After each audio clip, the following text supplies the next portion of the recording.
खरं आहे शर्मिला, की मी आज शिकवलेलं उद्या जुनं होतंय. आपल्या तुलनेत मुलांना आणायचं नाही. आपल्या पिढीशी तुलना करायची नाही. तसं केलं तर आपल्याला मागेच यावं लागेल, कारण मुलं अति स्मार्ट झाले.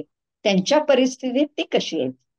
त्यांनी काय शिकायला पाहिजे? ज्याचा बागुलबुवा केला जातोय म्हटलं तर आहे, नाहीतर त्यात परवा अशी चर्चा वाचली, ऐकली, की कॅल्क्युलेटर आले तेव्हाही आम्ही असेच घाबरलो होतो, की हे काय गणिताचे पाडे न म्हणता सगळं तयार उत्तर मिळतंय, मग आम्ही काय करायचं, आम्ही कुणाला. मेंदू तुम्हाला विचार करायला, वेगळं शिकायला मोकळा करून दिलाय. जे तुम्हाला प्रयत्नाने येत होतं ते यंत्र करतंय. मग आता त्या यंत्राची घ्या मदत.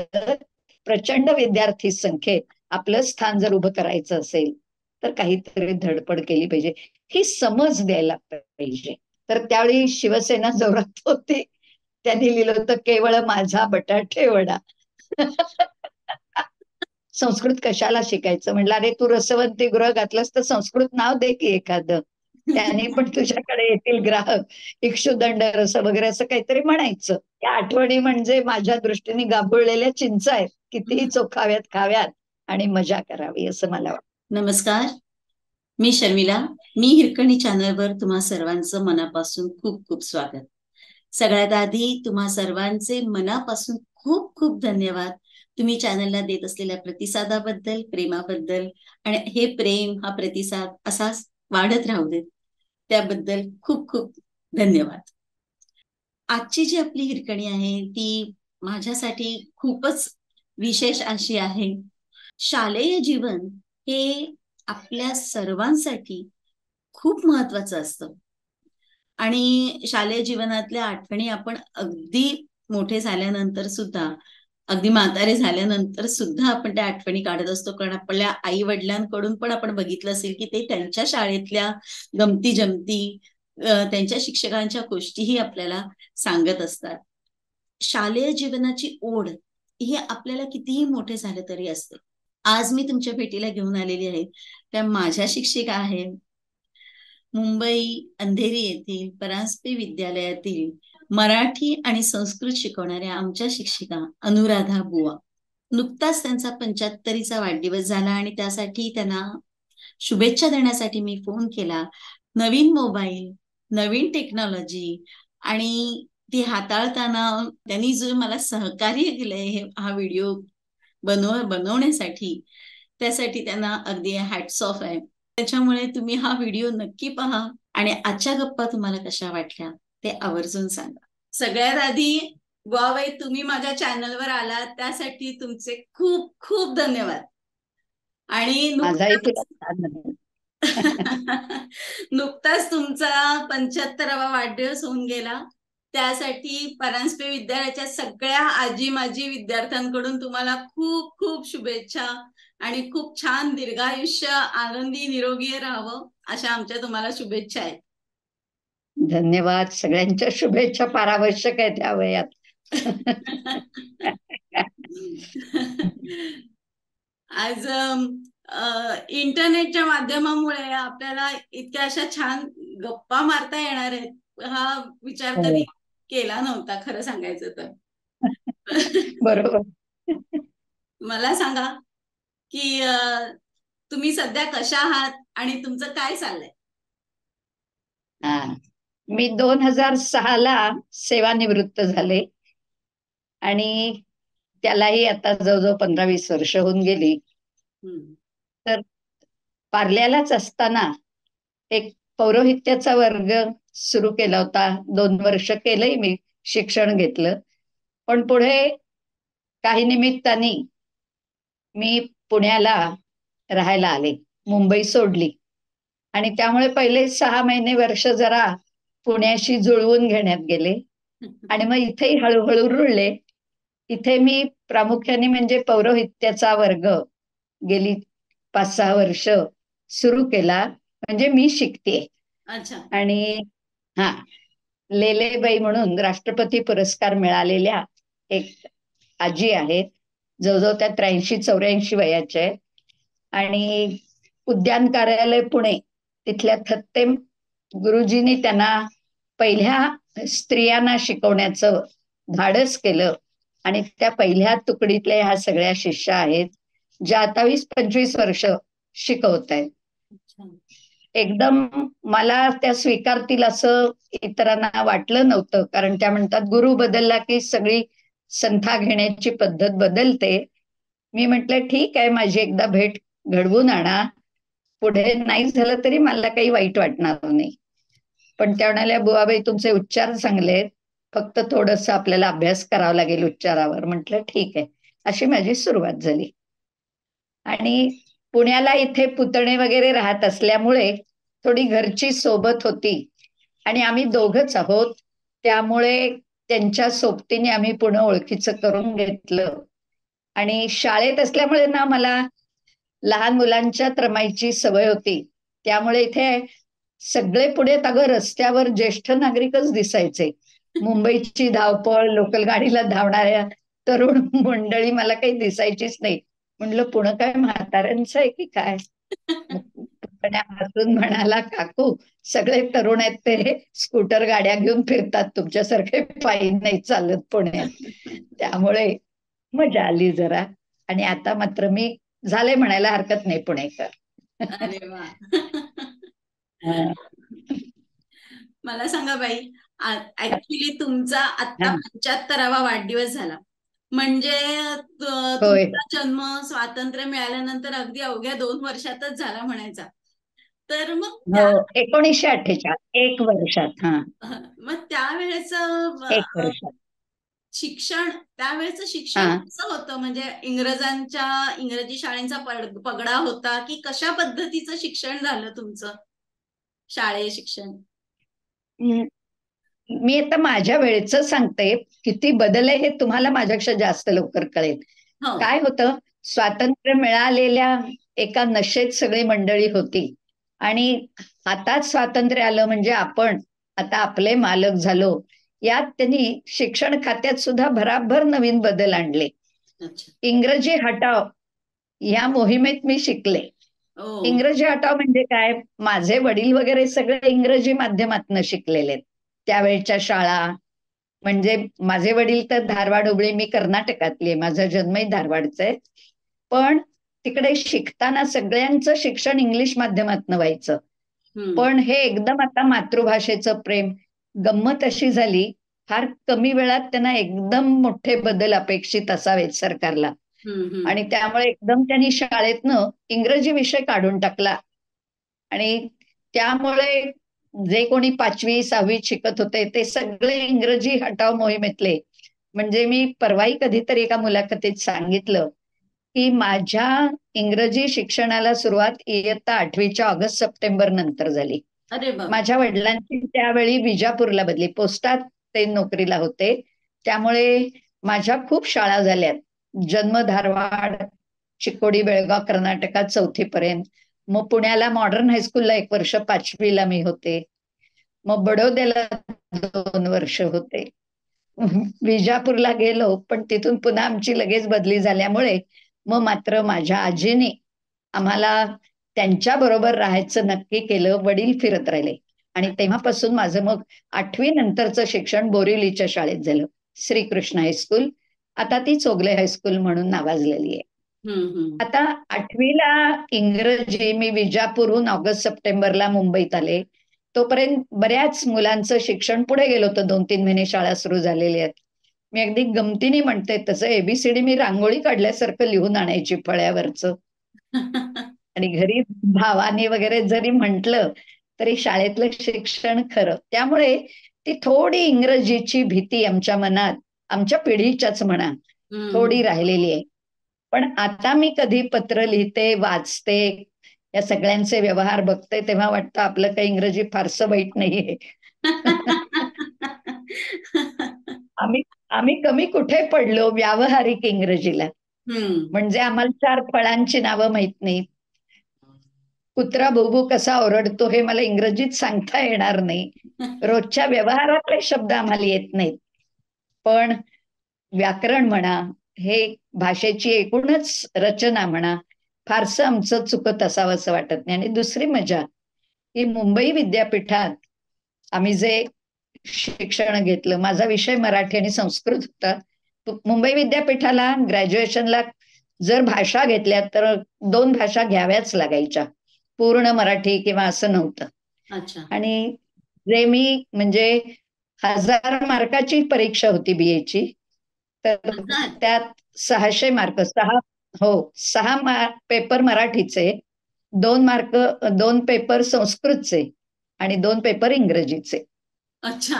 आणि मीडियम ऑफ इन्स्ट्रक्शन इंग्रजी असल्यामुळे आम्ही संस्कृत इंग्रजीमधनं शिकलो. पेपरही इंग्रजी पेपरही इंग्रजीमधून लिहिले. म्हणजे ज्या इंग्रजीची भीती होती ती थोडीशी या माध्यमामुळे कदाचित कमी झाली असेल. पण अशी आमची इंग्रजीची गंमत. पण पेपर इंग्रजी मधून लिहिले म्हणजे मला कळलं नाही. हा, आता आपल्या शाळेत कसं व्याकरण, भाषांतर असं असतं की नाही, हा हा. तसं ह्या कॉलेजच्या लेव्हलला क्रिटिकल ॲप्रिसिएशन, कॅरेक्टरायझेशन असे मोठे वर्णनात्मक प्रश्न असायचे. हा हा. म्हणजे आता मला कालिदासाची 3 नाटकं असतील तर मी हिरो कसा आहे त्याचं वर्णन करा, शकुंतला कशी आहे त्याचं, किंवा त्या नाटकातल्या नांदी होत्या, कालिदासाला त्यातून काय सांगायचं वगैरे, अशा धर्तीचे सगळे मोठे प्रश्न मला इंग्रजीतून लिहावे लागायचे. अच्छा. म्हणजे हा, ग्रामरचा भाग आणि संस्कृत मध्ये आणि बाकी उत्तर इंग्लिश मध्ये लिहायला लागायचं. हा, उत्तर इंग्रजी, आणि फारच नाही आलं तर तुम्ही पूर्ण संस्कृत सुद्धा लिहू शकाल असं गमतीने आमचे सर म्हणायचे. म्हणजे फक्त भर क्रियापद इंग्रजी वापरा, बाकी तुम्ही संस्कृत मध्ये घातलीत तरी चालेल असं म्हणायचे. मजा होती. फारच वेगळं आणि मजेशीरच होतं म्हणायचं. हो. झालं काय, ज्यांनी फिलॉसॉफी, सोशॉलॉजी वगैरे असे घेतले त्यांना ते सगळंच इंग्रजी माध्यमात होतं. माझे मात्र मराठी विषय असल्यामुळे हा. तो सुदैवाने मराठीतच लिहायचा होता. त्यामुळे पण मग इंग्रजी थोडं बेताच. हा, तुम्ही विचार. शिक्षिका व्हायचं नेमकं कधी ठरवलं की कसं ठरला हा शिक्षिकेचा प्रवास कसा चालू झाला? आपल्या शाळेत जसा शिक्षक दिनाला वगैरे किंवा विद्यार्थी दिन म्हणून घेतात ना, तसं मी शिकत असतानाही एक दिवस आम्हाला शिकवायची संधी मिळायची. आणि माझी उंची तुम्हाला माहितीच आहे, कमी आहे. त्यावेळी तशी होती. तेव्हा जरा उंच बिंच मुलांना ते संधी देत होते. कारण वर्गातल्याच मुलांसमोर शिकवायचं म्हणजे वर्गाने ऐकलं पाहिजे ना. आणि बरोबर. म्हणून ते म्हणाले, जोशी तुम्ही कसं वर्ग हँडल करणार? तर त्यावेळी मला वाईट वाटलं की आता आपण काही शिक्षिका होऊ शकत नाही, 1 दिवसाच्या का होईना. सातपुते सर आमचे मुख्याध्यापक मला जवळ घेऊन म्हणाले की सगळी कुठे ताडामाडाची झाडं असतात, तेव्हा वाईट वाटून घेऊ नका तुम्ही, असं त्यावेळी म्हणाले. आणि सेंड ऑफच्या वेळी मला त्यांनी एक छान, पूर्वी अगं असं आम्ही संदेश बिंदेश घेत होतो डायऱ्या घेऊन जाऊन सगळ्या शिक्षकांच्या, की पुन्हा आपण कधी भेटणार नाही, त्यांचे आपल्याजवळ असावेत 2 मोलाचे शब्द. तर त्यांनी मला लिहून दिलं होतं, अभिमान धनम येशाम ते चिरंजीवन ते जनाः. अभिमानाने जगलात तर खरंच जगाल तुम्ही आणि चिरंजीवी व्हाल. ते माझ्या मनावर फार कोरलं गेलं. आणि ठरवलं असं नाहीये, योगायोगानेच झालं. त्यावेळची परिस्थिती अशी होती की आम्हा मुलींना फार आपलं ठरवून आपण जगू इतकं स्वातंत्र्य होतं की नाही मला माहित नाही, पण आम्ही ते वापरलं नाही. घरी वडील बदल्यांच्या गावी असायचे, मामा आमची काळजी घ्यायचे. ते म्हणाले, अगं मुलींची लग्न होऊन कुठेही गेलं तरी शाळेची नोकरी बरी, सुरक्षित, कुठल्याही वेळी सणवार घरचं करून तुम्हाला करता येतं. आणि ऑफिसमध्ये अजून एवढं त्यांना सुरक्षित वाटत नसावं कदाचित. एक मला सचिवालयाची ट्रान्सलेटरची आली होती नोकरी, कदाचित मी लागलेही असते. एवढं मात्र मी ठरवलं होतं की कुठेतरी आपल्या विषयाला सोडून मी काही कुठल्या नोकरीत काम करणार नाही. म्हणजे बँकेत म्हणा किंवा आणखीन कुठं असं, की मला जिथं माझ्या विषयाला न्याय देता येईल असंच मला काहीतरी काम करायचंय. आणि आपोआप ते घडत गेलं आणि मग मी शिक्षिका झाले. नाही, तुम्ही शिक्षिका झालात हे आमच्या सगळ्यांसाठीच भाग्यच म्हणायचं की आम्हाला एक चांगली शिक्षिका मिळाली. आपले त्यावेळेचे शिक्षक अजूनही आम्हाला तुमच्याबद्दलच्या सगळ्या गोष्टी आठवतात शाळेत शिकवल्याच्या. त्यामुळे ते एक वेगळंच वातावरण होतं. खरंय खरं. नाही, आणि मला मिळालेला जो तुमचा होता ना गट म्हणूया ऍडोलेसन्स एजचा, हम्म. की या वयात संवेदनक्षम असतात मुलं. पहिली चौथी पर्यंत अजून ती ऐकत असतात. हा. ही फार मोठीही नाहीत, फार छोटीही नाहीत. हवं तेव्हा त्यांच्या बरोबर मित्रत्वाने वागावं लागतं. कधी त्यांना समजावून सांगावं लागतं. हे कुठे मला कोणी शिकवलं नाही. हम्म. आपल्याला अनुभवातच येत जातं ते. त्यामुळे मजा आली खरं मला शिकवताना. आधी कधी अडलं नाही. मुलांनीच आम्हाला खऱ्या अर्थाने तयार केलं. हम्म. मग तुम्हाला संस्कृत हा विषय लहानपणापासूनच आवडत होता? घरात हो, पाठांतर हो, वगैरे हो. सतत होतं? हां. हां, म्हणजे फार स्तोत्र वगैरे पाठ आहे तशातला भाग नाही. पण शाळेत मला जे शिक्षक मी म्हटलं ना आता सातपुते सर, मूळचे ते पुण्याचे, हम्म. ते अगदी वैयाकरणी तर्कतीर्थ होते. आणि त्यामुळे जी मुलं त्यांच्या ताब्यात सापडली त्यांना त्यांनी अगदी घासून पुसून लख्ख केलं म्हटलंच तरी चालेल. रविवारी सुद्धा आम्हाला जादा वर्ग घ्यायचे. शुद्ध लेखन चुकलं तर ओरडायचे. पण इतकं मनापासून त्यांनी शिकवलं होतं, की मला अजूनही त्या वर्गातलं त्यांचं शिकवणं आठवतं. ती तळमळ आठवते. तितकी तळमळ कदाचित आम्ही दाखवली की नाही विद्यार्थ्यांसमोर मला माहित नाही. पण फार भारावून गेलो होतो आम्ही. आणि मुळात मलाही व्याकरणाची आवड कदाचित ह्या शिक्षणामुळे लागली असेल. हम्म. तुला तुमच्या वेळी होते की नाही, विजय अभ्यंकर म्हणून आपल्या शाळेत एक सर होते. नाही, माझ्या आधी गणिताचे. ते हा. गणिताचे सर आता ऐकून काय माहिती. होते खूप, खूप वर्ग गेल्यामुळे लक्षात नाही येत. ते हम्म. म्हणायचे, अहो बाई, व्याकरण म्हणजे सुद्धा एक काव्य आहे. त्याच्यात शिस्त आहे, त्यात लय आहे, ताल आहे. मी म्हंटल अगदी बरोबर अभ्यंकर सर तुम्ही ओळखलं, की कशात आपल्याला रमतो ना ते गोड वाटायला लागतं. अशी बरोबर. गंमत आहे. व्याकरण मला पहिल्यापासून आवडायचं. गणितात सुद्धा भूमिती आवडायची. मला फार मार्क होते अशातला भाग नाही. परंतु भूमितीत प्रमेय वगैरे सोडवायला, म्हणजे जिथं काहीतरी गूढ आहे, जिथं काहीतरी रहस्य आहे, जे हम्म. 4 लोकांना येत नाही, ते कुठेतरी आपण शोधावं अशी एक वृत्ती होती. असं हम्म. हल्ली आता मला वाटायला लागतंय, की त्यामुळे भूमिती म्हणा, व्याकरण म्हणा, फार आवडायचं मला पहिल्यापासूनच. अच्छा. हां, तर आणि आता हम्म.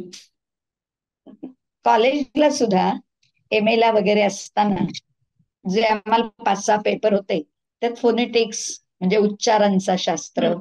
भाषाशास्त्र, फायलॉलॉजी वगैरे असे खूप विषय. आणि प्राध्यापिका यास्मिन शेख म्हणून होत्या, ज्या मध्यंतरी वर्तमानपत्रातनं स्तंभ आतापर्यंत मला वाटतं लिहित होत्या. अच्छा. आणि बारीक सारीक गोष्टी घेऊन मराठी भाषेतल्या उणिवा किंवा आता बोलताना होणाऱ्या चुका असं त्या खूप चर्चा करायच्या. त्यांनी माझ्यावर खूप चांगला म्हणजे ठसा उमटवलाय असं. अगदी गंमत म्हणजे परवा कधीतरी एका विद्यार्थ्याचा फोन आला आणि तो म्हणाला, हे तुम्ही वाचलंत का बुवाबाई? यात मला चूक वाटते, तुमचं मत कळवा. मी म्हंटल, व्याकरणातली एखादी शंका एखादा माझी विद्यार्थी आपल्याला विचारतो म्हणजे मी खरंच धन्य झाले असं मला वाटतंय. नाही, खरंच आहे. कारण संस्कृत भाषेची जनरली सगळ्यांना भीती वाटते. एक भीती बसलेली असते. पण आम्हाला भीती ती भीती असते. नाही वाटली. आमच्या म्हणजे निदान आम्ही आमच्या हा. मुलांना धाडस करू शकलो की नाही, तुम्ही शाळेत संस्कृत शिकलं पाहिजे. आणि त्याला आणखी एक कारण आहे. विलक्षण आम्हाला दिलेला पेठे सरांनी मोकळेपणा. हम्म. कधी असं शिकवा, तसंच शिकवा असं कुठलंही बंधन नव्हतं. मला चांगलं आठवतंय, मी 72 साली लागले शाळेत. आणि त्यावेळी नवीन 10वी आली होती. म्हणजे नवीन 10वीला बसणारी मंडळी त्यावेळी 8वीत होती. अच्छा. मी जेव्हा शाळेत आले तेव्हा. हां. आणि त्यावेळी सगळे प्रयोग होते. मी अधिक अध्यापन मराठीचंही घेतलं, संस्कृतचंही घेतलं. म्हणजे कसंही करून नव्या विचारांशी जोडलं जावं. मला पेठे सरांनी स्काउट गाईडचं कॅम्प करायलाच हवा, तर शाळेत घेतो असं गमतीने म्हटलं. आणि आरे कॉलनीत मी 10 दिवसाचा शिबिर केलं होतं. आणि शाळेत जवळजवळ 18-20 वर्ष मी शिकवलं स्काउट गाईड हा विषय. हो. संस्कृतसाठी बोलायचं तर मला असं वाटायचं, की मुलांना ही भाषा आपली वाटली पाहिजे. 8-10 दिवस मी पुस्तक सुद्धा उघडत नव्हते. त्यांना हम्म. फक्त जसं इंग्रजी आमच्या वेळी की असं ऍक्टिव्ह इंग्लिश म्हणजे ऍक्शन करून शिकवा, व्यावहारिक शिकवा, भीती नको वाटायला, असे हे सगळे विचार वाहत होते. अहम चलामी म्हटल्यावर मी चालून दाखवत होते. त्वम चलसी म्हटल्यावर समोरच्या मुलीला उभं करून तू चालत ये म्हणून सांगत होते. वयम चलामहा म्हटल्यावर तिघी चौघींना घेऊन आम्ही 4 पावलं चालत होतो. शिकवावं नाही लागलं. एक वचन, द्विवचन, बहुवचन, मी चालते, तू चालतेस, असं एक दोनदा चारदा वाक्य म्हटल्यावर मग मुलांना हौस वाटायची. आम्ही पण बाई करतो, अहम चलामी, त्वम चलसी, असं तो तास असा इतका मजेत जायचा. असे पहिले 2-3 आठवडे केलं की भाषा गोडी वाटायला लागते आणि मग कविता, सुभाषित वगैरे मग भरभर शिकवता यायची मला. त्यामुळे ती ओळख होऊन त्या मुलांना गोडी वाटणं हे फार आवश्यक होतं तेव्हा. नाही, माझी एक आठवण आहे की मी 9वीत असताना तुम्ही एक संस्कृत मध्ये नाटक बसवलं हा, होतं आणि त्याच्यामध्ये मी काय भाग सांगते. घेतला. हो. त्याच्यामुळे तुम्ही आता जे बोलतायत ना की तुम्ही जे असं ऍक्टिव्हली शिकवत होता, तू ते मला अगदी चांगलं लक्षात तू आहे तर का- की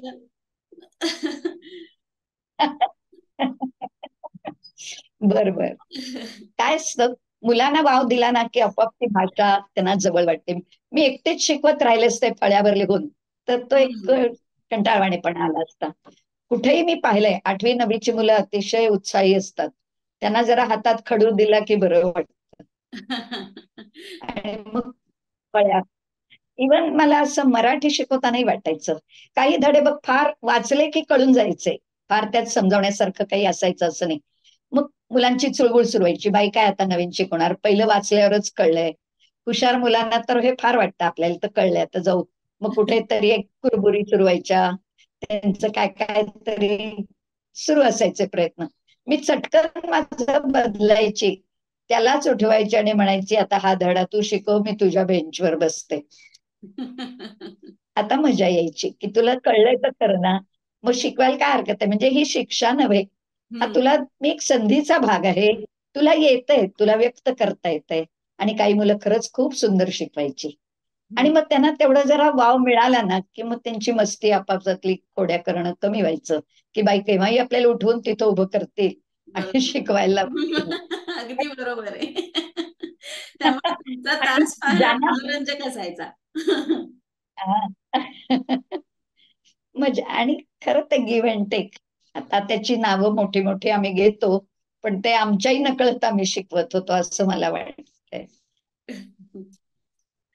तुम्ही आता जवळजवळ बरीच वर्ष आपल्या शाळेमध्ये शिकवलं, 18-20 वर्ष तुम्ही शिकवलं आणि नाही नाही, मी 34 वर्ष शिकवलं. 34 वर्ष, अरे बापरे. हा, 72 लागले, 2006 निवृत्त झाले. हं. मध्ये 2 वर्ष पार्ले टिळकला ज्युनियर कॉलेजला होते. अच्छा, 34 वर्ष. पण मला सांगा की हो ह्याच्यामध्ये तर हा, कितीतरी शिक्षण पद्धती बदलली आपली हो हो, होती. तर ह्या शिक्षण बरोबर. पद्धतीमध्ये बदलल्याचा तुम्हाला काय परिणाम जाणवतो? म्हणजे आता तर संस्कृत किती शिकवलं जातं, कारण खूप सारे वेगवेगळे बोर्ड आली, त्याच्यामध्ये संस्कृत हे नसतंच. आपल्या असं एसएससी बोर्डला असतं संस्कृत, पण बाकीच्या हा बोर्ड्समध्ये संस्कृत हा विषय नसतो. फ्रेंच, स्पॅनिश ह्या लँग्वेज असतात, हा, पण संस्कृत हा विषय म्हणजे नसतो. त्याला एक कारण असेल, जेव्हा ही वेगवेगळी बोर्ड्स आली ना तेव्हा आई वडिलांच्या नोकऱ्या हे मूळ कारण असेल. हम्म. कुठल्याही देशात बाबाला जावं लागतंय म्हटल्यावर तिथे ऍडमिशन मिळाली पाहिजे आणि सगळ्या जगामध्ये चालेल अशा भाषा, असं शिक्षण, असं थोडस त्याला रूप यायला लागलं. एसएससी बोर्ड त्या मानाने पहिल्या धर्तीवरच चालत आलंय. आणि तू म्हणतीस पण वैद्यकीय शिक्षणाला संस्कृत फार जरुरीचं होतं. हम्म. आयुर्वेद कॉलेजेस वगैरे, तिथं त्यांना वेगळा विषय घेऊन शिकावं लागलं. हम्म. परंतु पार्ले टिळक काय, बालमोहन काय, परांजपे विद्यालय काय, जिथं शाळेत संस्कृत होतं त्यांना वेगळं पुन्हा शिकावं लागलं नाही. बरोबर. 10वीच्या संस्कृतच्या मार्कावर त्यांना वैद्यकीय महाविद्यालयातनं वगैरे किंवा 12वी पर्यंत विषय घ्यायला परवानगी मिळायची आणि मुलं चांगलीच चमकत होती, नाही असं नाही. ते ग्रंथ लीलावती किंवा आयुर्वेदातले सगळे शिकायला, त्यातली सूत्र वाचायला थोडं तरी तुम्हाला मूळ ज्ञान असायला लागतं ना. संधी बरोबर. म्हणा, समास म्हणा, व्याकरण म्हणा. आणि हम्म. ते त्या वर्गांना जर प्रोफेसर्सना हेच शिकवावं लागलं तर औषधांचा अभ्यास ते करणार कधी? बरोबर. तेव्हा त्या त्या चांगल्या शाळांनी हे हेरलं होतं बरोबर. हम्म. आपली मुलं जर वैद्यकीय शिक्षणात MBBS म्हणा, आयुर्वेद जाणार असतील तर त्यांना आपण संस्कृत आणि स्कोरिंग सब्जेक्ट होता. हो, आपल्या शाळेत किती मुलांनी 100त 100, 99, 98 घेतलेले आहेत. बरोबर. कारण एक परीक्षेचा साचा ठरलेला होता. मराठीला इतके मिळणार नाहीत कारण भाषा होती, शुद्ध लेखनाच्या चुका होऊ शकायच्या. पण संस्कृत तसं मर्यादित स्वरूपाचं होतं. आणि त्यामुळे ज्याला व्याकरणाची गंमत, वाक्यरचनेची गंमत कळलीये त्याला अगदी पैकीच्या पैकी मिळायचे आणि चढाओढ असायची. तुमच्या वेळी होतं का की होता ना, पाठ्येतर संस्कृत असायचं, बाहेरचं होता ना? होता होता. आणि मग गंमत अशी की 10-12 उतारे साधारण बघून ठेवले जायचे. थोडंफार त्याची भीती कमी व्हायची आणि मुलांनी ते लिहिलं की कौतुक वाटायचं. संस्कृतला छान गणितासारखे मार्क मिळायचे. हो, मुलं घ्यायची. पण माझं भाग्य असं, मार्कासाठी मुलं संस्कृत शिकले असं मला त्यावेळी तरी वाटत नाहीये. त्यांनी त्याही वेळी ती सुभाषित म्हणा, की ते छोटे छोटे उतारे मजा केली. नाडकर्णी बाई होत्या, जोगळेकर बाई होत्या. आम्ही सगळ्यांनी त्या छोट्या छोट्या कथांवर तू जे म्हणतेस ना नाटक केलं होतं वगैरे, हो, हो. तर असं मी गॅदरिंगला नाटुकली बसवत होतो. त्या किती एक 10-15 वाक्यांची असायची. पण ते करताना फार मजा यायची, गंमत वाटायची मुलांना सुद्धा. आजच्या पिढीचा सगळ्यात मोठा प्रॉब्लेम हा असतो की ते लवकर डिस्ट्रॅक्ट होतात. सतत मोबाईल हातात असतो, हो, स्मार्टफोन असतात. त्याच्यामुळे त्यांचा फोकस कमी होतो, डिस्ट्रॅक्शन जास्त होतं. बरोबर, तर बरोबर. आजच्या पिढीला तुम्ही काय सांगाल की कसा फोकस करावा अभ्यासाकडे किंवा एकंदरीतच प्रत्येक गोष्ट जी गोष्ट ते करतायत ती गोष्ट फोकस हां. कशी करावी? नाही, काय झालंय, अतिशय दृकश्राव्य माध्यमांमुळे काय झालंय, की श्रद्धा कमी झाली. श्रद्धा म्हणजे त्या अर्थाने मी म्हणत नाहीये, की आपल्याला आता वर्गात गेल्यावर बाई शिकवतील तेवढंच आपल्याला मिळणार. हम्म, असं जेव्हा होतं पूर्वी, तेव्हा हम्म, बाई शिकवतात ते ऐकणं किंवा फार फार तर घरी आई-वडील, गुरु किंवा अगदी सर्वसामान्य मुलं गाईड सुद्धा वापरायची. हम्म, मला त्या गाईडचं तर इतकं म्हणजे त्यांना व्यसन लागलेलं असायचं, की एकच उत्तर बघतो म्हणायची आणि पूर्ण वाचून काढायची. हम्म, अरे जे तुला येतंय त्याच्यासाठी कशाला गाईड बघतोयस? तिथे स्वतंत्र लिखाणाला पूर्वी महत्व होतं. हम्म. आता तपशील किंवा ह्याला एकूणच महत्व कमी झालंय आणि ज्ञानापेक्षा माहितीला महत्व आलंय. आणि खरं आहे शर्मिला, की मी आज शिकवलेलं उद्या जुनं होतंय. त्या मुलांची चूक नाही. इतकी गती वाढलेली आहे. एकूणच सगळ्याच प्रोसेसची, की मी काल म्हटलंय मग आज नाही, तसं नाही. आज ह्याच्यापेक्षा अधिक नवीन माहिती मिळाली आहे. म्हणजे असं होत असल्यामुळे कुठेतरी एकाग्रता करून आहे तेच पक्क शिक्षण, आहे तेच पक्क ज्ञान असं राहिलेलं नाहीये. नित्य नूतन बदल होत आहे, नित्य नवीन शोध लागतायत. त्या मुलांची खरं तर आपल्याला कीव यायला पाहिजे, की काल हे पंतप्रधान होते, आज हे झाले, काल हे मंत्री होते. आमच्या वेळी एक पंतप्रधान म्हणजे वर्षानुवर्ष पाठ केलं तरी इतकं स्थैर्य, इतकं जीवनाला स्थैर्य होतं. फारसे बदल होत नव्हते, नागरिकशास्त्र शिकतानाही. आज मुलं काय करतील सांग? बरोबर. इतकं सगळं असं त्यांच्या याला छेद देणारे घटना घडतायत आजूबाजूला आणि त्यामुळे एकाग्रता येणं फार कठीण आहे. पण तरीही आपण त्यांना सांगू शकतो, शेवटी आलेल्या परिस्थितीत समोर उभं राहिलं पाहिजे. तुम्ही तासभर अभ्यास करा, 10 मिनिटं, पण जे काही लक्षात ठेवलंय ते कुठेतरी त्याचं अप्लिकेशन उपयोगात आलं पाहिजे. आजच मी काल की आज मोबाईलच्या दुकानात गेले होते काहीतरी दुरुस्तीला. त्या दुरुस्त करणाऱ्याचा मुलगा सगळे 4 स्क्रू ड्रायव्हर घेऊन तुटले मोडले सगळे जुने मोबाईल घेऊन करत बसला होता. मला इतकं कौतुक वाटलं त्या मुलाचं. तो बाबा इथे काम करत होता आणि तो काहीतरी दुरुस्ती करतोय, अभिनिवेशात शिकत होता. तो चांगला शिकणार आहे. आम्ही काय केलं असतं, अरे किती महत्वाची गोष्ट आहे, हात नको लावू, हम्म, बाजूला ठेव, तुला कळतंय का? किती पैसे त्याला भरलेत तेव्हा ते हातात आले. हाताळायला आपल्याला फार कमी मिळालं.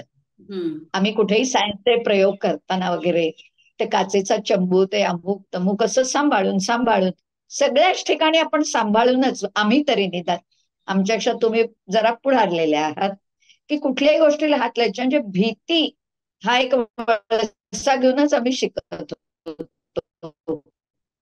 आणि काटकसरीने राहायचो, तेव्हा घालवायचं नाही. आज एखादं वस्तू मुलांनी मोडली तरी आई वडील कौतुकाने ते समजू शकतात की तो शिकत होता आणि मोडलं, ठीक आहे. ही सुबत्ता आलेली आहे आणि त्यामुळे त्या वस्तूची किंमत मुलांनाही वाटत नाही.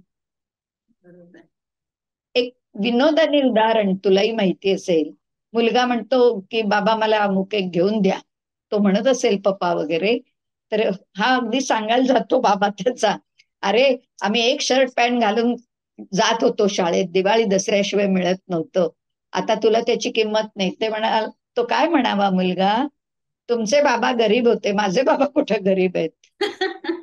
तेव्हा मी रोज नवीन नवीन घातलं तर काय बिघडलं. आता याच्यात त्याला काय शिकवायचं होतं आणि काय तो शिकला, असं जर बघितलं तर आपल्या तुलनेत मुलांना आणायचं नाही, आपल्या पिढीशी तुलना करायची नाही. तसं केलं तर आपल्याला मागेच यावं लागेल, कारण मुलं ते स्मार्ट झाले, त्यांच्या परिस्थितीत ती कशी आहे, त्यांनी काय शिकायला पाहिजे. आता परवाच कधीतरी मानसशास्त्रात की मला डॉक्टर व्हायचंय, मला इंजिनियर म्हणून चालणार नाहीये, तुमच्या केवळ इच्छेने तुम्हाला ऍडमिशन्स मिळतील असंही राहिलेलं नाहीये. तिथे गेल्यावर पावलोपावली तुम्हाला निर्णय बदलण्याची लवचिकता आली पाहिजे. बरं मला हे नाही मिळालं तर मी हे घे, माझ्या प्रायोरिटी मला ठरवता आल्या पाहिजे. पूर्वी असं काही नव्हतं, आम्हाला किती का मार्क मिळेना कॉलेजमध्ये ऍडमिशन नक्की होती, कारण जागा भरपूर होत्या, शिकणारे त्या मानाने कमी होते. हे जे स्थैर्य, हे जे स्वास्थ्य आहे, त्या स्वास्थ्यामुळे आम्ही ज्ञानाकडे, विषयाकडे लक्ष देऊ शकलो. आज मुलाच्या मनात सतत असते, मला 95-96% मिळाले नाहीत तर मला ऍडमिशन मिळणार नाही. तो ज्ञानापेक्षा टक्क्याकडे बघेल पहिल्या एका पायरीला, आणि त्यातून ताऊन सुलाखून निघालेली मुलं मात्र आता पूर्ण अभ्यास करताना आपल्याला बघायला मिळत आहेत. आता तुमच्या आर्टिफिशियल इंटेलिजन्स आलाय, ज्याचा बागुलबुवा केला जातोय म्हटलं तर आहे, नाहीतर त्यात परवा अशी चर्चा वाचली ऐकली की कॅल्क्युलेटर आले तेव्हाही आम्ही असेच घाबरलो होतो की हे काय, गणिताचे पाडे न म्हणता सगळं तयार उत्तर मिळतंय, मग आम्ही काय करायचं, आम्ही कुणाला. मेंदू तुम्हाला विचार करायला, वेगळं शिकायला मोकळा करून दिलाय.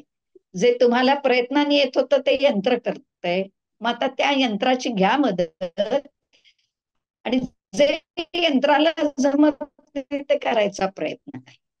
थोडस असं एक वेगळं ध्येय, वेगळं काहीतरी आता मुलांच्या मनात भरवायची गरज आहे, कारण तुलना भरपूर आहे आणि फक्त आपल्या अवतीभोवती नाही, सगळ्या जगातल्या मुलांची इथे ही स्पर्धा चाललेली आहे.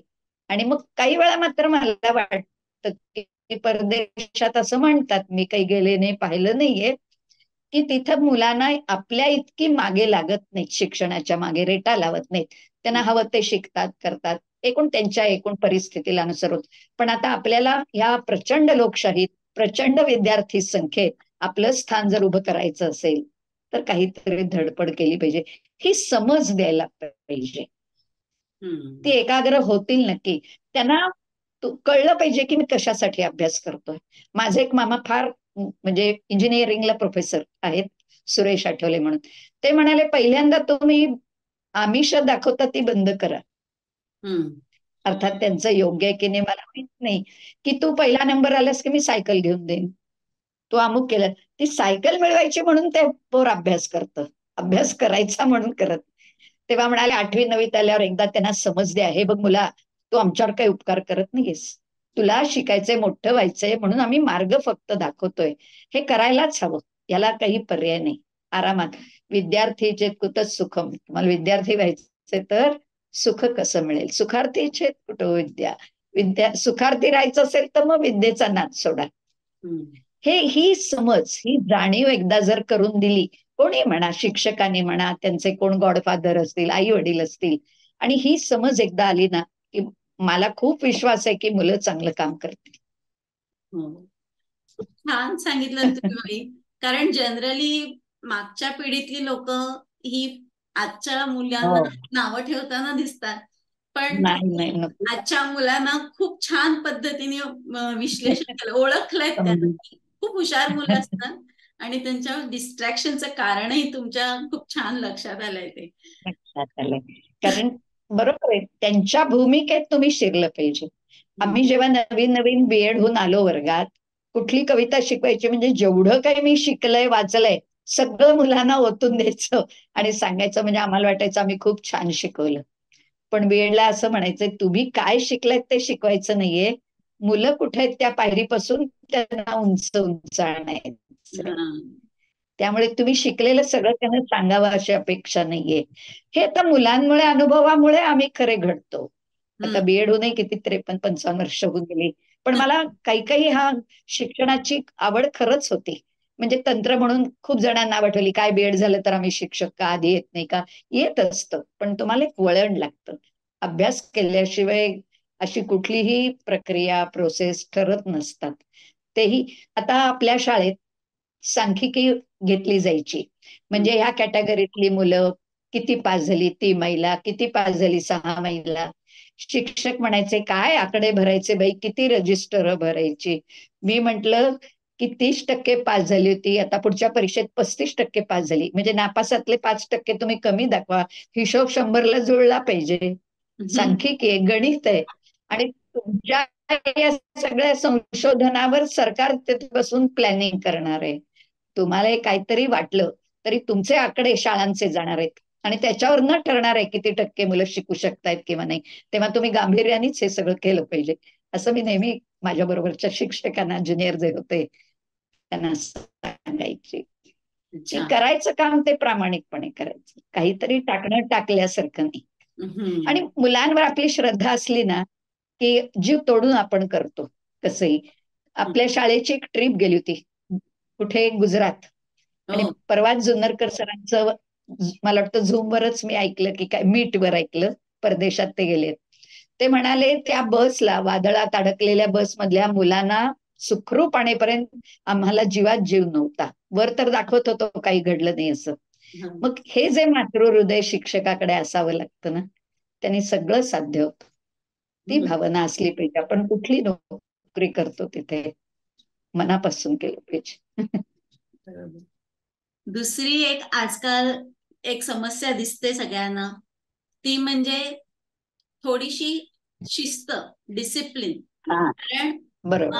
आजचं जे लाईफ आहे, लाईफस्टाईल मुलांची बदलले. रात्रीची हो, जागरण आणि सकाळी उशिरा, हो. ह्या सगळ्या गोष्टी झालेल्या आहेत. त्या सगळ्याला सोशल मीडिया म्हणा, इंटरनेट म्हणा, कारणीभूत आहे, बरोबर. कारणीभूत आहे. तर ह्याबाबत तुम्ही मुलांना काय सांगाल? कारण शेवटी त्यांचं फ्युचर त्यांच्याच हातात आहे. नाही, आता हे रात्रीचं किंवा सोशल मीडिया त्याचे ते ऍडिक्ट झालेत, हे तर एकदम मान्य. आपण काही त्यांना पूर्ण नाकारू शकत नाही. कारण आपण वर्क फ्रॉम होम करताना तुम्ही सतत मोबाईल किंवा लॅपटॉप घेऊन समोर बसणार आणि सगळं मुलांनाही तुम्ही ऑनलाईन जेव्हा शिकायला मुभा दिली, कळाले. आता ते कुठं थांबवावं हे तेव्हा ज्यांना कळेल, तेव्हा थोडंसं काहीतरी आशेचा किरण आहे. कारण अभ्यास करता करता हळूच गेम, मग एखादं चित्र आणि तिथेही पुन्हा अभ्यास. माझी एक नात आहे, ती असं करता करता म्हणाली की किती छान आहे, मी तुझ्या फोटोला आता दाढी मिशा लावून बघू का, मी तुझ्या फोटोला आता अमुक करून बघू का. विलक्षण जिज्ञासा आणि हातात खेळणं आलंय. म्हणजे माकडाच्या हातात कोलीत तसं आपण म्हणतो. पण ह्याला आपल्याला बरोबर घेऊन जावंच लागणार आहे, हे नाकारून चालणार नाहीये. काही दिवस ह्यात जातील असं समजायचं. आणि असं म्हणू नये त्यांची तब्येत बिघडल्या रोज त्यांना कळावं वगैरे. हे सुद्धा आता आपल्याला कल्पनेने 4 उदाहरणं देऊन सांगता येतं, की तुला जेव्हा मेंदू शिणला असं वाटतंय तेव्हा तू झोपलं पाहिजे.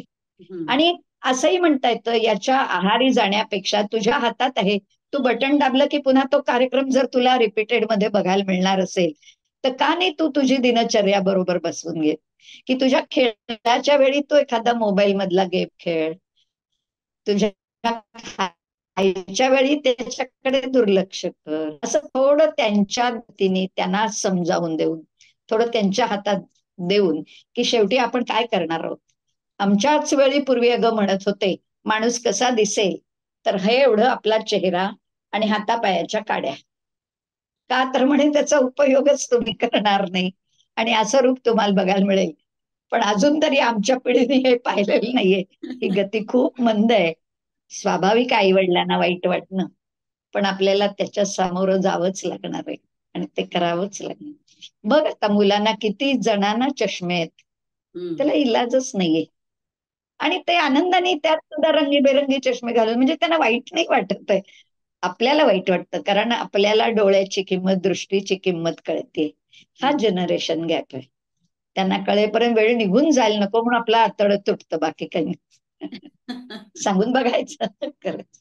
मला आता एक तुमच्याबद्दल थोडक्यात सांगा की आज वयाची 75 वर्ष, आजही तुम्ही एक विद्यार्थी बनून शिकत आहात आणि तुमच्या या तंदुरुस्तीचं राज काय?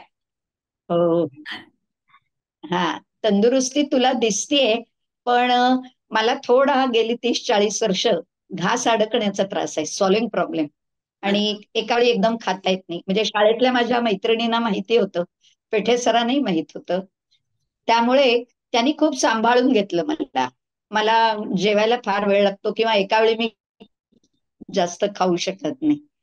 KEM ला वगैरे माझी बरीच 20-22 वर्ष ट्रीटमेंट चालत होती. त्यामुळे मी कदाचित सडसडीत दिसत असेल. पण दुसरं असं, की शाळेने मला खऱ्या अर्थाने तंदुरुस्त ठेवलं. विनोदाचा भाग असेल, पण सांगते एकदा, की मला मानेचं दुखणं झाली त्याला 25-30 वर्ष. कॉलर लागली बरं का. आणि बाकी सगळे म्हणाले, काय बुवाबाई एवढ्याशा आणि ती कॉलर केवढी, बरं नाही दिसत.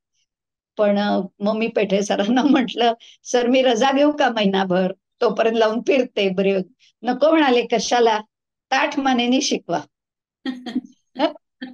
मी म्हटलं, हो फळ्यावर लिहिता येत नाही, काही गरज नाही म्हणाले, एखाद्या मुलाला द्या मदतीला, तुम्ही सांगा तो लिहिल, पण तुम्ही ताठ मानेने शिकवा, अजिबात घरी बसू नका. आता हे किती पॉझिटिव्ह थिंकिंग आहे, की मला आजार वाटलाच नाही त्यावेळी. मला KEM ला ट्रीटमेंटला जावी लागायची. मला पहिला पिरियड त्यांनी ऑफ ठेवला होता 1-2 वर्ष. हे आता आपल्यालाही कळत नाही, मुलांनाही कळत नाही, पण मला जाणवतंय, की मला शाळेने किती सांभाळलं, किती घेतलं. आणि त्यामुळे मला नोकरी अशी कधीच वाटली नाही, कधीच नाही. तुम्हाला ठाऊक नसेल, पण शिक्षकांना पण 12-1 वर्षांनी रिफ्रेशर कोर्सेस असतात. म्हणजे आता BEd झालेल्या किंवा DEd झालेल्या 12 वर्ष नोकरी झाली, की त्यांनी पुन्हा एकदा तवानं व्हावं शिक्षणाच्या बाबतीत. नवे काय विचार असतील, नवे काही बदल आले असतील, तर त्यांना जरा ट्रेनिंग कोर्स द्यावा. MA हायस्कूल अंधेरीचं जे आहे, तिथं मी 2-4 वर्ष दर मे महिन्यात, एप्रिल-मे महिन्यात तिथल्या शिक्षकांनी आणि एकूणच शिक्षणाच्या ह्यातून सरकारतर्फे म्हणा, मला रिसोर्स पर्सन म्हणून बोलावलं जायचं. आणि DEd झालेल्या, पण आता 8वी-9वीला शिकवणाऱ्यांना पुन्हा मी धडे, कविता, व्याकरण, प्रोजेक्ट असं छान 200-250 मार्काचं मराठी घेत होते. त्यांचा कार्यक्रम, सगळ्या विषयांचे रिसोर्स पर्सन. आणि ते झालं की त्यांना एक इन्क्रिमेंट मिळायचं. मग त्या भावनेपोटी म्हणजे पुन्हा 12 वर्ष तुम्ही नव्या विचारांनी शिकवा. आता ऐकू येतंय तुला? हो, एक येतंय. गोपूर नावाची एक कविता होती. हा, गोपूर नावाची एक कविता होती. लेसन प्लॅन केला होता आणि कवितेचं, मंदिराचं वर्णन, अमक्याचं वर्णन सगळं झालं. पण गोपूर म्हणजे काय हेच तिने मुलांना सांगितलं नाही. आता ज्या कवितेचं हे शीर्षक आहे, नकळत होतं हे आपल्या लक्षात, आणि कदाचित इतकं सोपं आहे, मला येतंय म्हणजे मुलांनाही येतंय, असे एक थोड्याशा समजुतीने. तर तो एक ट्रेनिंगचा भाग असा छान होता, की मला तिथे अनेक सगळ्या शाळातले जे काही येत होते 100-150 शिक्षक, ते म्हणायचे, बुवाबाई तुमची आठवण मला येईल पुन्हा, खूप मजा आली शिकताना. म्हटलं, अगं आम्हालाही पुन्हा नव्याने शिकवायला म्हणजे काय, तुम्हाला समोर ठेवतो पण आमचे आम्हीच शिकत असतो पुन्हा. आम्ही शिकवतो म्हणजे काय, आम्हालाच आम्ही पुन्हा शिकवत असतो. नाहीतर 10-10 वर्ष एकच अभ्यासक्रम, तीच कविता, कंटाळा येत असेल का? अजिबात नाही. मुलं वेगळी असतात, आम्हाला कधी एखादा नवा अर्थ लागतो आणि फार मजा वाटायची असं शिकवायला. त्यामुळे तंदुरुस्ती म्हणशील मनानी, तर शाळेने मला खऱ्या अर्थाने टॉनिक दिलं म्हटलं तरी चालेल. आणि शिकायची मला पहिल्यापासूनच खूप आवड होती. मला इस्माईल युसुफला मी शिकले, BA झाले. मला शंकर वैद्य, कवी शंकर वैद्य होते 4 वर्ष. आणि अगदी आम्ही मराठी स्पेशल विषय घेतलेल्या 4 की 5च विद्यार्थिनी होतो. आणि असं अगदी घरी बसून शिकवणी घ्यावी. इस्माईल युसुफ अगदी लहान आहे कॉलेज तसं, जोगेश्वरीचं. तर ते म्हणायचे, तो इकार जरा रस करा जोशी. म्हणजे हे मी शिकले. मग माझ्या मुलांकडे मलाही तसंच वाटायचं. म्हणजे इतकं त्यांनी बारीक सारीक आम्हाला शिकवलं. दर गुरुवारी बोलवून एक आम्हाला ट्युटोरियल सारखा विषय द्यायचे. हम्म. आणि गंमत, MA ला माझ्या वेळी तोंडी परीक्षा होती, कधी नव्हती पूर्वी. हम्म. तर त्या ठिकाणी 100च्या ऐवजी 90 मार्काचे पेपर केले होते, 6 मराठीचे. आणि त्या प्रत्येक पेपरातले 10 मार्क काढून 60 मार्काची व्हायवा ठेवली होती, ओरल. आणि मग ते काय करायचे, तुमचे पेपर लिहिलेले सुद्धा समोर ठेवायचे. यात तुमचं अपूर्ण राहिलंय, काही पूर्ण करायचंय का? आनंद काणेकर होते माझा इंटरव्ह्यू घ्यायला. आणखी नाही काही होते. तर हा, इतका छान छान अनुभव आहेत हे खरे. आणि शंकर वैद्य सर मला म्हणाले, घाबरू नका, काय असेल चूक असेल काय ते प्रामाणिकपणे सांगा. तुला वाटेल मला वाचनाची एवढी आवड नाहीये, जरी माझा मराठी विषय असला तरी. आणि नेमका मला फॉर्म ऑफ लिटरेचर नॉव्हेल होतं. 13 कादंबऱ्या होत्या एका पेपरासाठी. म्हणजे अभ्यास आला. तर ते म्हणाले, की तुम्हाला काय आवडतं सांगा. आणि मी खरंच तसं सांगितलं, की मी अभ्यास म्हणून ह्या सगळ्या कादंबऱ्या वाचलेत, अभ्यास केलाय. पण मनापासून मी शिकले व्याकरण. असं का म्हणाले? मग व्याकरणातलं विचारतो काहीतरी. म्हटलं विचारा. तर मग त्यावेळी त्यांनी स्वरावर मला विचारलेलं आठवतंय, की I, U म्हणताना बॅट, बॉल आता आपण जे लिहितो, ते हम्म. आपण मुळाक्षरात कुठे लिहितो? हम्म. आई शिकताना ते आता घालत असतील तर माहित नाही. पण तेव्हाची ती मागणी, म्हणजे हे किती 70 सालची गोष्ट आहे. हम्म. तर त्यावेळी हा तुम्ही विचार नवा मांडा, मग ते म्हणतील तुम्हाला तुमचा काय विचार. म्हणजे त्यांचं म्हणणं भावी लेखक, भावी प्रोफेसर्स कसे असावेत हे ह्या वायवावरून कळायचं. तुम्ही उद्या कॉलेजला लेक्चरर म्हणून उभ्या राहिल्यात तर तुमची किती तयारी आहे, असं थोडं बघण्याचा तो प्रयत्न होता. मला तेही सगळं आवडायचं. म्हणजे भीती अशी कधी वाटली नाही कशाची. मजा आली होती त्याही वेळी. त्यानंतर 24 वर्षाचा एक कोर्स झाला आमचा, सिलेक्शन ग्रेड. म्हणजे नोकरीत 24 वर्ष झाल्यावर आम्ही शिकायला गेलो. आणि ते थोडं मिनी PhD सारखं होतं, अच्छा. Action research. बाई, आता मला तुमच्याशी ज्या गप्पा झाल्या ना, त्याच्यातून एक गोष्ट लक्षात आली, की जो काय उत्तम उत्तम शिक्षक असतो ना, त्याला उत्तम गुरुचं मार्गदर्शन मिळालेलं असतं, म्हणून तो इतका उत्तम शिक्षक होतो बहुतेक. कारण तुम्ही आता हो, जे काही हे अनुभव मात्र अगदी खरं आहे. हा हा. आणखीन थोडस विद्यार्थ्यांच्या बाबतीत एक सांगावंसं वाटतंय, नक्की. की आपल्या शाळेचं वैशिष्ट्य म्हणजे आपण हस्तलिखित लिहित होतो बघ हो. दरवर्षी. हो. हा, तर ती 24 वर्गांची, म्हणजे 4-4 तुकड्या ना, 6 इयत्ता. तर 24 हस्तलिखित दरवर्षी व्हायची. हम्म. आणि आम्ही ऑफ पिरियडला ते एकमेकांच्या वर्गात येऊन वाचायला देत होतो. म्हणजे इतकं मुलांना ते साहित्य मिळत होतं आणि आपलं लिहून येतं याचं कौतुक असायचं. एकच मला आठवतंय तुला, म्हणजे ऐकू का? हो. बघ हो. गंमत त्यातली. हा, की प्रसन्न जोगळेकर वगैरे हा जो वर्ग होता, हम्म. किंवा करुणा नेरुरकर वगैरे, हम्म. 88-89 असेल एखाद वेळी. हम्म. आणि त्याच्या आधीचा एक प्रवीण दातारचा, ह्या 2 वर्गातल्या हस्तलिखितांची मजा सांगते. कोल्हटकरांच्या विनोदी लेखांचं त्यांना काहीतरी शिकवलं होतं. आणि 32 लेखांचं एक पुस्तक काढलं, त्याचं नाव आहे साहित्य 32 विनोदी लेख. हा. तर पटकन ती मुलगी म्हणाली, आमच्या वर्गात 63 मुलं आहेत, तर आम्ही साहित्य 63 करूया का?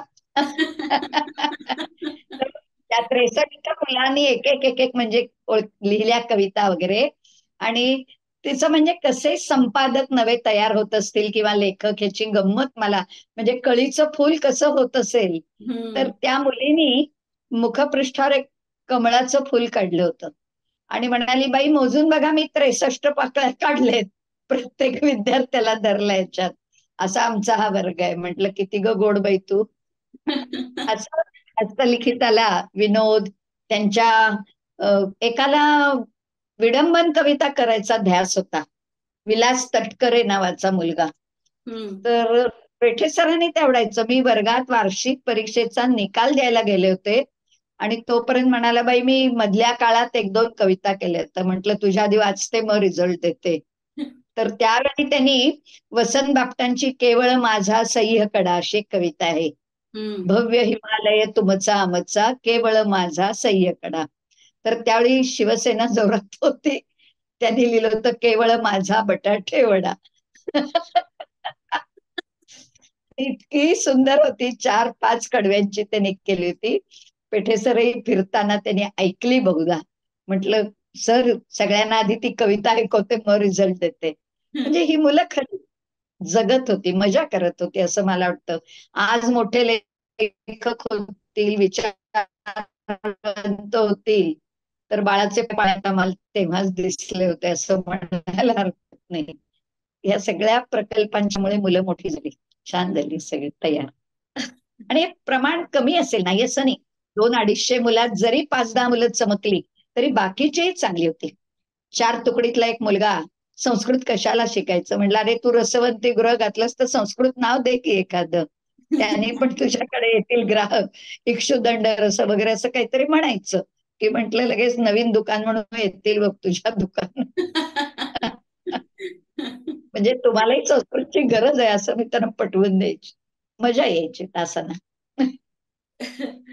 आज आता हा व्हिडिओ किती माझी विद्यार्थ्यांपर्यंत जातोय माहिती नाही, पण हो ना, त्यांच्यापर्यंत चांगला झाला तरच पाठव ग बाई. ज्यांची ज्यांची तुम्ही नावं घेतली त्या विद्यार्थ्यांपर्यंत जर हा पोचला तर त्यांना अगदी अच्छा. धन्य वाटेल की बुवाबाईंनी आम्हाला अजूनही लक्षात ठेवलं. आणि हो, खरंय. खूप खूप छान वाटलं बाई तुमच्याशी बोलून. जाता जाता तुम्हाला काही सांगायचं आहे का तुमच्या मागच्या इतक्या नाही हजारो काय, विद्यार्थ्यांना, किंवा एकंदरीत एक शिक्षिका म्हणून तुम्हाला काही सांगावं वाटतंय का? मी आता सांगायचं मी शिकवताना सांगितलेलंच आहे. आता मी माझ्या मनाला पटवते की आपण त्यावेळी सहज घडून गेलेलं असतं. कितीतरी अशा कविता की ज्या मृत्यूवर होत्या, जनपळ भर म्हणतील वगैरे. तर त्यावेळी ते पालक म्हणायचे, बाई इतक्या दुःखाच्या सिरियस कविता 9वी-10वीला का घालता? मी म्हटलं अहो, हा गृहपाठ पुढच्या आयुष्यासाठी आहे. 40-50 वर्षांनी त्या कवितेचा अर्थ कळेल. आता शिकवायचं काम मी करते. असं कुठलंही मर्ढेकर म्हण, ग्रेस कवितांच्या की काही कविता त्यावेळी फक्त शब्दापुरत्या शिकवल्या आणि मी त्यावेळी त्यांना म्हणायचं की याचा अर्थ तुम्हाला थोड्या वर्षांनी कळेल. तसं त्यांना सांगता सांगता आता मला कळते की मलाही हा अनुभव शिकवण्याचा जो मिळाला, मला जी मुलं मिळाली, आजच्या शिक्षकांच्या भाग्यात ते दिवस आहेत की नाही मला माहित नाही, पण माझा हा अगदी अमोल ठेवा आहे. जेव्हा कोणी 5 स्टुडंट येतात, भेटतात आणि आठवणी काढतात. आता तो असा एखादा मुलाखतीचा भाग बघ की शिक्षक मुलांना आठवतातच आहेत, पण मुलांना शिक्षक किती आठवतात त्यांच्या गप्पातनं तुला काही सापडतं का बघ, की आज ज्या शिक्षिका झाल्या असतील. नाही, धन्यवाद. एक विद्यार्थी म्हणून तर मी तुम्हाला नक्कीच सांगते की आम्हाला आमचे सगळे शिक्षक खूप आठवतात. आणि आता बरोबर. अलीकडे जो आपण पंजाब जो विद्यार्थींचा पुन्हा एक ग्रुप बनवतो, हं. शालेय ग्रुप, अच्छा. आणि हां. त्याच्यामध्ये ह्या व्हॉट्सअपच्या माध्यमातून पुन्हा ही सगळी विद्यार्थी आपण पुन्हा एक वर्ग आमचा व्हॉट्सअपवरती चालू असतो. आणि त्यावेळेला हो. जुन्या हां. शाळेतल्या शिक्षकांच्या आठवणी, आम्ही केलेल्या गमती जमती ह्या हो, बरोबर. आम्ही आवर्जून सांगितल्या जातात. त्यामुळे बुवाबाई, जोगळेकरबाई, कर्वेबाई किंवा सगळ्या पेठेकरबाई, पेठे सर, पाटील सर, हे वातावरण अगदी खूप सगळे छान. सगळे जवळचे आहेत. आणि आज मला तुमच्याशी हा संवाद साधता आला, त्यामुळे मला खरंच खूप छान वाटतंय. आणि ह्या संवादासाठी सुद्धा मला सगळ्या वर्गातल्या मित्रमैत्रिणींनी सांगितलं की आठवण करून दिली की अगं तू इतक्या लोकांचे इंटरव्ह्यू घेतेस, तू बुवाबाईंचा किंवा आपल्या शाळेतल्या ज्या बाईंचा एखाद्याचा इंटरव्ह्यू का नाही घेत, त्यांच्याकडे हो, हो. किती छान आठवणी असतील आपल्या. आणि खरंच बरोबर. हा योग जुळून आला. मला खूप छान वाटलं. आणि मी तुम्हाला इथूनच नाही, आता नमस्कार करते. मलाही काय होत आशीर्वाद तुम्हाला सगळ्यांना, तुझ्या मित्रमैत्रिणींना. आणि तुम्ही आता म्हणताय म्हणून मला मोठं झाल्यासारखं वाटतंय, नाही तर आपण आहोत तिथंच आहोत असं वाटतं. प्रसन्नला मी तेच म्हणलं, तुम्ही आता 40-50 वर्षाची झालात. परवा भेटलेले अभिगद्रे वगैरे, की आता तुम्ही मोठी झालात म्हणून आम्ही तितके मोठे झालो. तर आपण आहोत तिथेच आहोत असं वाटत असतं. तर त्या आठवणी म्हणजे माझ्या दृष्टीने गाभुळलेल्या चिंचा आहेत. कितीही चोखाव्यात, खाव्यात आणि मजा करावी असं मला वाटतंय. धन्यवाद. पुन्हा भेटू कधीतरी. या, हो, नक्की. चल. थँक्यू. हो. मी तुम्हाला अगदी आवर्जून सांगेन की तुम्ही जर तुमच्या शाळेमध्ये अजून गेला नसाल तर जरूर जा. टीचर्सना भेटा, त्यांना खूप आनंद होतो. आपले स्टुडंट्स आपल्याला भेटायला येतात त्यावेळेला आणि त्यांच्याकडेही खूप आठवणींचा खजिना असतो आपल्यासारखाच. तेव्हा शाळेमध्ये भेटायला जा, टीचर्सना भेटायला जा आणि आजच्या गप्पा तुम्हाला कशा वाटल्या ते आवर्जून सांगा.